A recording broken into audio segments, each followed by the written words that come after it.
you're hearing this, it means I survived long enough to tell it. The click of the front door deadbolt was the last sound I wanted to hear, but I heard it at 2:47 AM. I was 22, living alone in a small one-bedroom apartment above a shuttered corner store in my college town.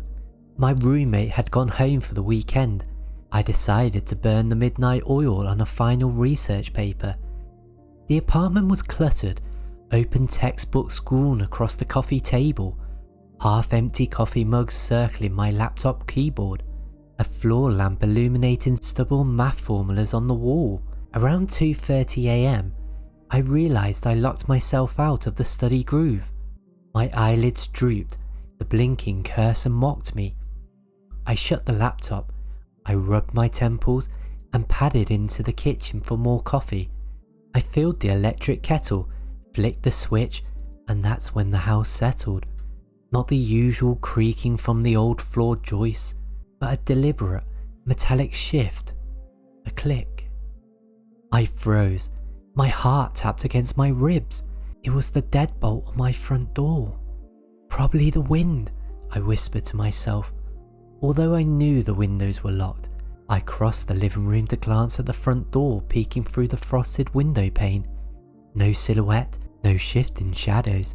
I poured coffee, took 2 cautious sips, and then I heard it again. Click, click. The bolt sliding into place. That was impossible. I had locked the door behind me when I came in. No breeze is strong enough to ratchet a deadbolt. I set the mug down so hard it splashed onto the counter. I considered calling the police, but what could I say? Hello, I think my door is locking itself. Before I could decide, the voice came. A single, hushed syllable through the frosted glass. Hello? I whipped around, nearly upending the coffee mug. My chest seized. I wasn't alone. Instinct and panic overrode every rational thought. My backpack, still by the door, it held a pocket knife, but no phone. I charged it downstairs and left it plugged in. I needed cover and concealment. I grabbed the flat-bottomed baking tray from the oven rack, heavy enough to swing. In the closet by the entrance, I yanked the door open. I flung the tray behind me and squeezed inside. My heels sank into slippers. Hangers rattled over my head. I crouched, pressing my back against the far wall. From inside the closet, I peered through the slats, watching the living room lamp through the crack. My breathing was so loud I could hear each intake. I pressed the pocket knife handle into my hand like a talisman. Footsteps, bare, light, exactly on the other side of the closet door. 1 step, pause. 2 steps, pause. 3 steps, closer. The old floorboards were silent except for his steps. In the dead quiet, I could count each floorboard crack. 24, 25, 26. He was inching towards me. He knew I was here. I wanted to scream. I wanted to bolt. But I pictured the door swinging open, the lamp bursting into shards, the attacker's face inches from mine. 27, 28, 29. He stopped. I felt it, the door shifting ever so slightly under his grip. A faint imprint where his fingers curled around the knob. Are you there? The same voice, low, male, calm. My palms stuck to the wooden hangers. I stared at my shoes, willing my pulse to calm. From inside the closet, I whispered back, yes. Seconds stretched. I could hear him tilt his head. Then, to my horror, I heard him unlatch the closet door. He turned the knob. Clicked. My heart stopped. He was opening the door. I curled tighter. I raised the tray like a shield. Click, click. I dared not to breathe. The door creaked open. Not fully, but enough. Light spilled across the floor. Nothing moved, no shadow. I waited, petrified. The the tray trembling in my hands. After an eternity, the footsteps retreated, slow, deliberate, back towards the front door.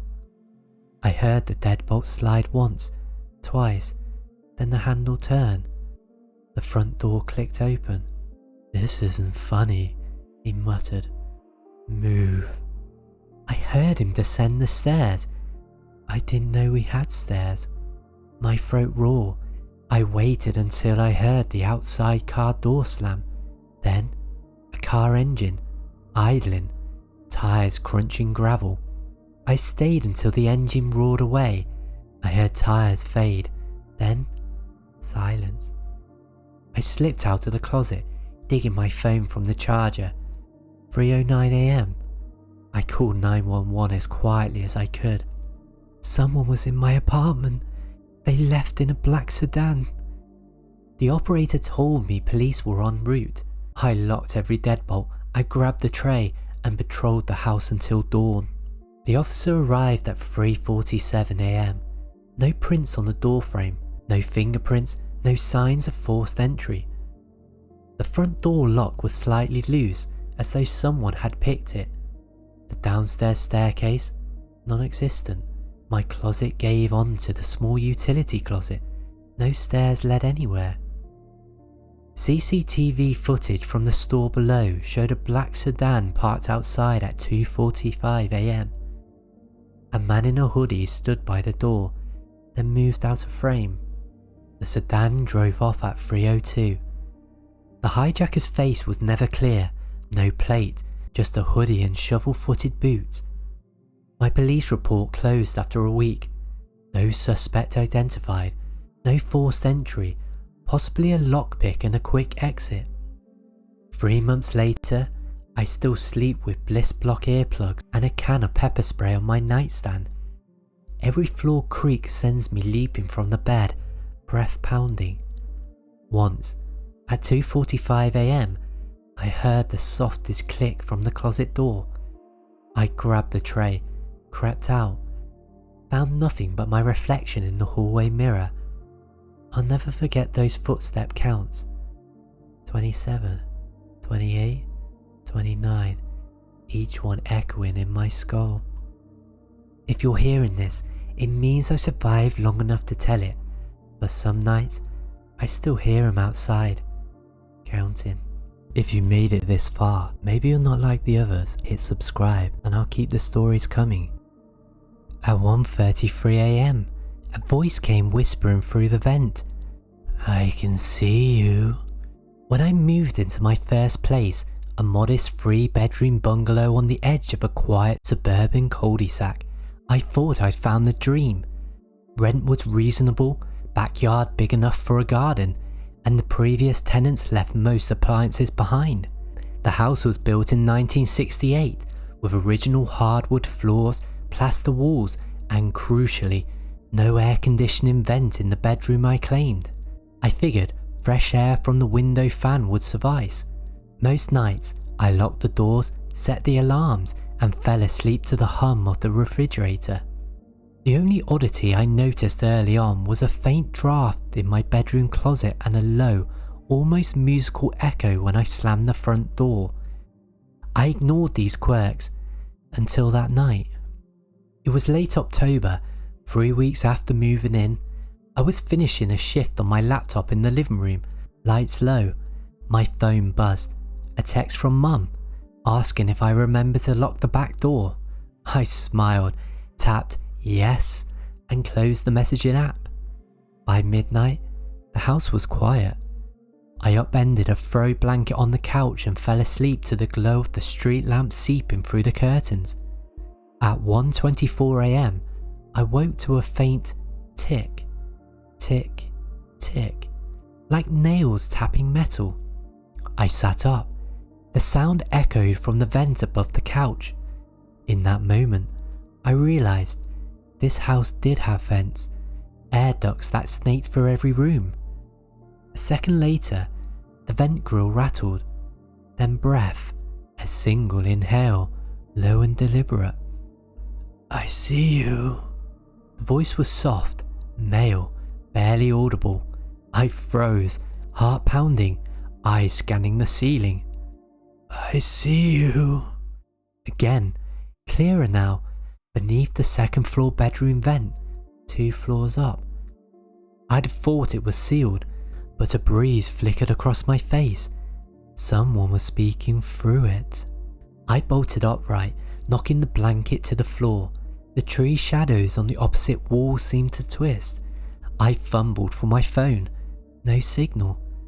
I shook off the dozing fog and crept to the staircase. Hello? I whispered up the stairs. No reply. I switched on the hall light. Everything was normal.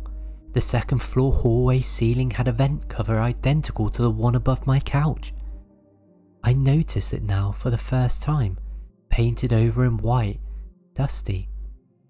I tested the grill with my finger. The screws were intact, but the cover rattled under light finger pressure.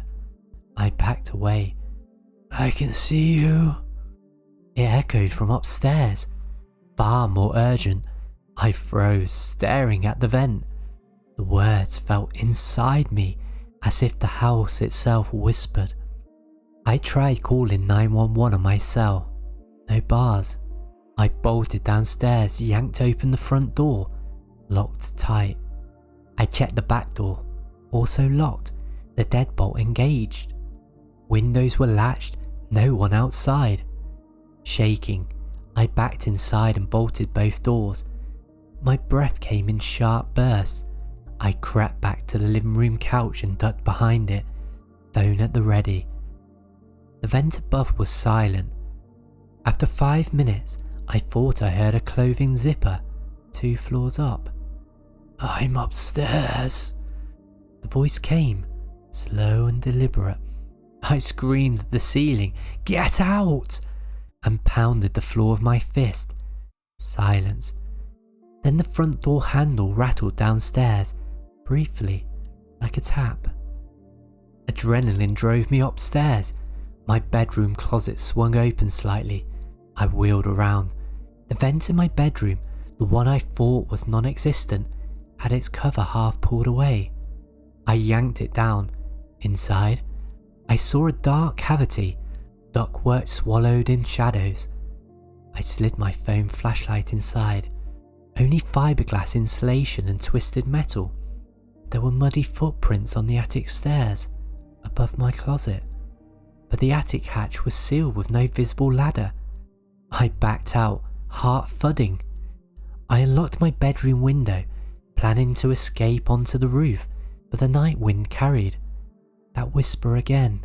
Don't hide. I grabbed a screwdriver, removed the living room vent grill, and shone the light.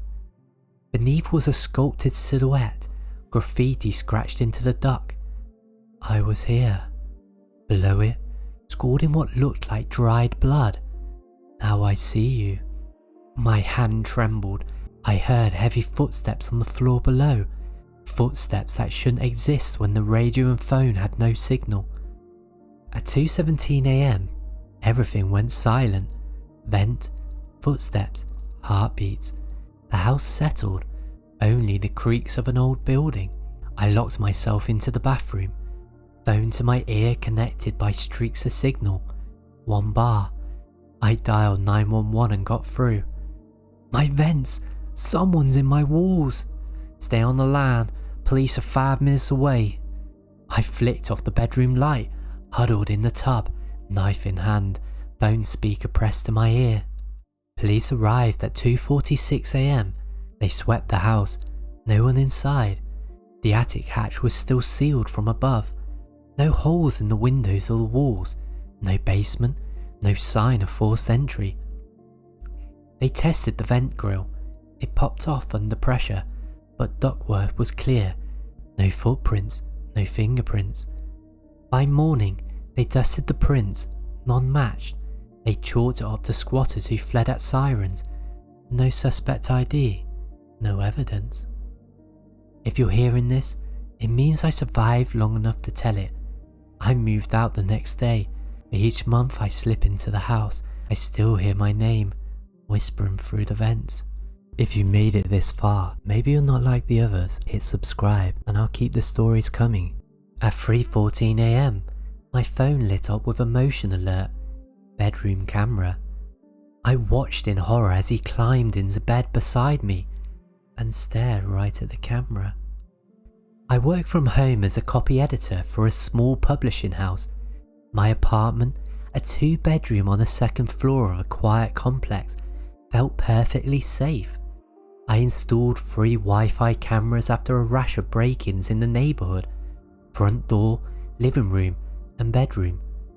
Most nights I checked the feeds once or twice, then drifted off, comforted by the live stream. On this night, I stayed late finishing an urgent proof of a 300-page manuscript. By 2:30 AM, my eyes burned. I closed the laptop, wiped my cheek and stumbled towards bed. The bedroom door clicked shut behind me. I slid under the duvet, glanced at my camera's red LED blinking on the dresser and shut off the lamp. My phone buzzed on the nightstand at exactly 3:14 AM.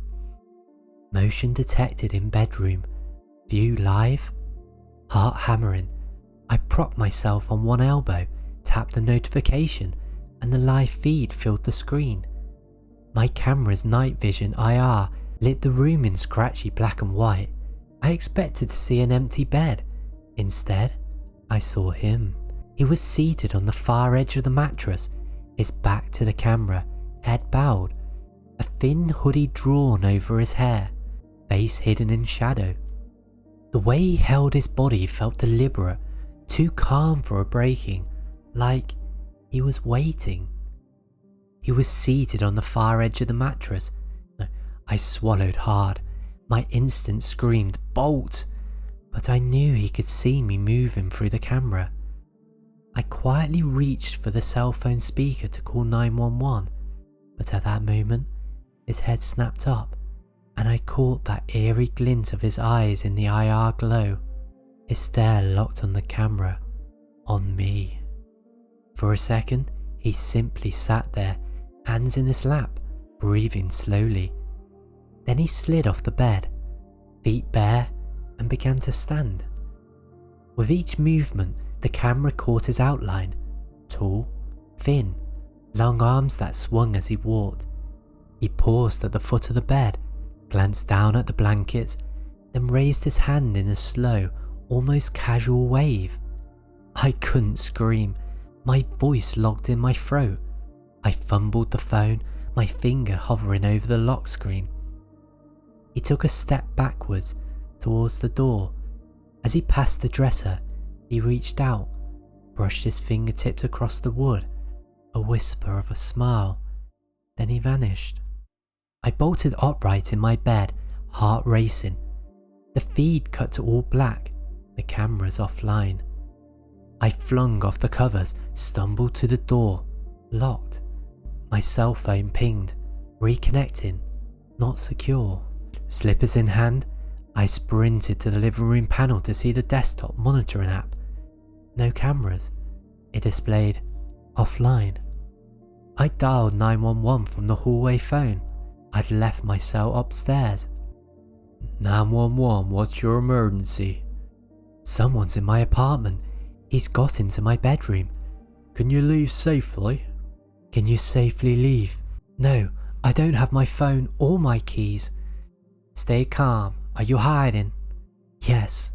I backed into my closet, yanked the door shut, and held my breath. Within 4 minutes, I heard sirens wailing down the street. Faint at first, then louder. I pressed my ear to the door. No footsteps. Then a loud knock. Police, open up! I rushed out, greeted by 2 officers, flashlights in hand. They swept the living room and the kitchen. No sign of forced entry, all doors and windows locked. No footprints, no overturned furniture, no dropped hoodie, no trace of the intruder. They checked the bedroom. I showed them the closet. They found nothing. No one's been here, the lead officer said, frowning. Did you see him clearly? On camera, I swear I did. Were they recorded? I ran to my laptop. The monitoring app had no recordings from 3:14 AM. It showed no footage.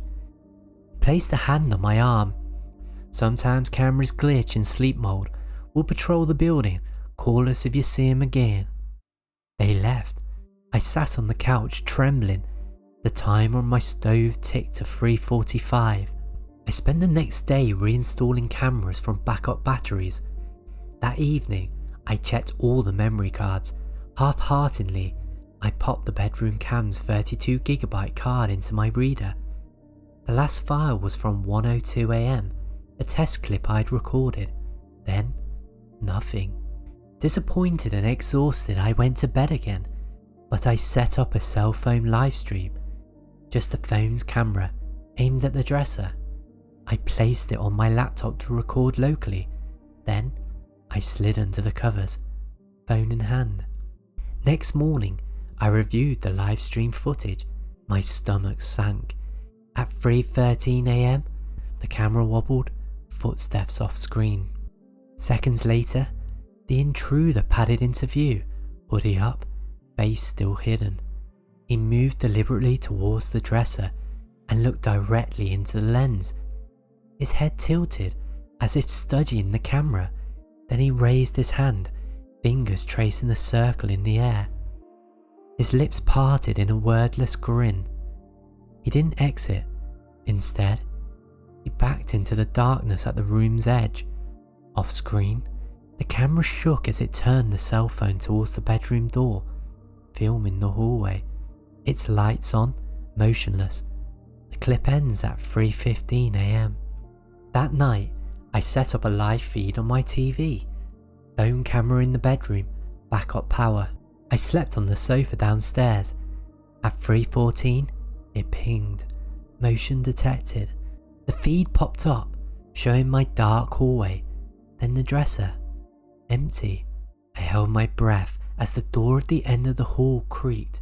A figure stepped into frame. Hoodie, boots, the same calm guilt. It paused at the bathroom door, glanced towards me on the sofa, then flicked its finger as if testing the lights. I dashed up, flung the door open. The bathroom was empty, mirrors steamed, water droplets on the sink. I turned back and saw him standing in the hallway, inches away. "Stay asleep," he whispered. His breath was cold and he vanished before I could react. The feed cut out. I never slept upstairs again. If you're hearing this, it means I survived long enough to tell it. His face, I never saw it, but every night I wake to emotion alert and pray it's just a glitch.